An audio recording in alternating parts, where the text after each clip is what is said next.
This episode is about the number 14 team on the Juggernaut Index, the New York Jets.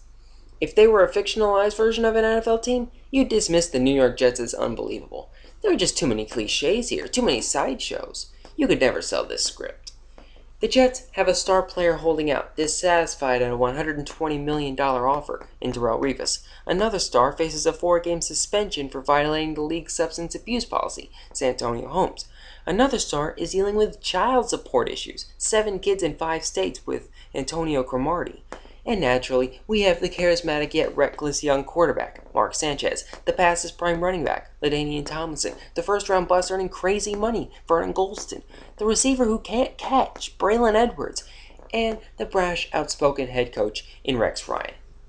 There's even a dude from Dancing with the Stars, Jason Taylor. This team is absurd. The only overplayed NFL storyline that seems to be missing here is the strip club brawl. But heck, it's only August. When we encounter teams like this, it's a huge relief to know that the fantasy community really only cares about on-field statistical potential. If we approach the Jets simply as a source of yards and points in an imaginary game, then suddenly they become a lot less complicated. Last year, they did 2 things extraordinarily well.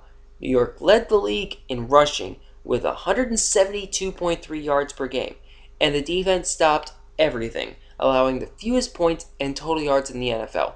14.8 points, 252.3 yards per game.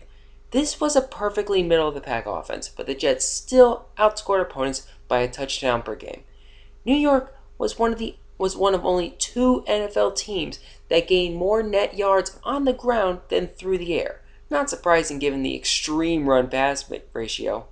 The Jets were first in the league in rushing attempts and dead last in passes thrown. The run-first approach of coordinator Brian Schottenheimer clearly benefits Sean Green, and there should be plenty of touches left over for rotational back LaDainian Tomlinson. New York ran the ball nearly 38 times per game in 2009. Even if the run-pass split changes a bit this year, the total backfield workload should be enough to sustain 2 ownable fantasy running backs. Both players have received first-team reps in camp, as you'd expect. Green was a terror late in 2009 season, averaging 5.3 yards per game over the final 5 weeks, but he saved his absolute best for the AFC playoffs. He gained 135 yards on 21 carries against the Bengals in the wildcard round, then another 128 on 23 carries at San Diego. You might recall that the Jets dealt 3 draft picks in the 2009 draft in order to move up 11 spots to acquire Green. They're pot committed here, and they allowed Thomas Jones to depart for Kansas City. And again, the Jets are going to run all day. They finished with 607 rushing attempts a season ago. This team needs to utilize a backfield committee because no single human can handle all that work. Nonetheless, concern about Tomlinson's role has bumped Green into the second round of fantasy drafts where he's a filthy steal, ADP of 14.5. He's a bruiser who rarely loses a yard, and he'll run behind an outstanding O-line. His situation is fantastic. We should note, however, that Green didn't catch a pass in the regular season for the Jets last year, and in college he played in a system at Iowa that rarely used backs as receivers. If you're playing in a points per reception league, he obviously loses value, but we're talking about a talented back playing in the NFL's most running back friendly system. Tomlinson is an inner circle Hall of Fame running back, easily in the all-time top 5 at his position. But at age 31, he also appears to be cooked. LT averaged just 3.3 yards per carry last season and 3.8 the year before. He isn't avoiding injuries or shrugging them off as he used to. Yeah, he scored 12 touchdowns for the Chargers last season, but he also received 56 red zone looks. Let's not pretend that New York's coaching staff doesn't know exactly what Tomlinson is at this stage in his career. The Jets held him to 24 total yards on 15 touches in the playoffs last January. LT is a third down back who should sneak 8 to 12 carries per game and assist you primarily in PPR leagues. That's the only format where I've drafted him. And even there, I'm worried about rookie Joe McKnight, a 4th-round pick out of USC. If you keep your expectations low, then you won't be disappointed by Tomlinson. New York's passing game was brutally inefficient last year. 12 touchdowns, 21 interceptions. 53.4 completion percentage. But 2009 was a developmental year for 23-year-old Mark Sanchez.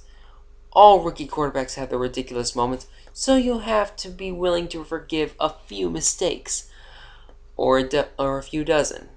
Sanchez doesn't necessarily have the arm strength of Matthew Stafford or Josh Freeman, but he's the only QB from the '09 draft class with 4 postseason passing touchdowns on his resume, so that's something.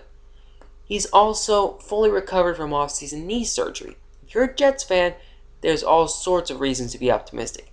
Sanchez is buried at number 25 in the Yahoo Composite quarterback ranks, though because none of us expect New York to feature a dynamic aerial attack. The Jets' receiver corps is a respectable group, although its most talented member, Santonio Holmes, will be suspended for the first 4 games.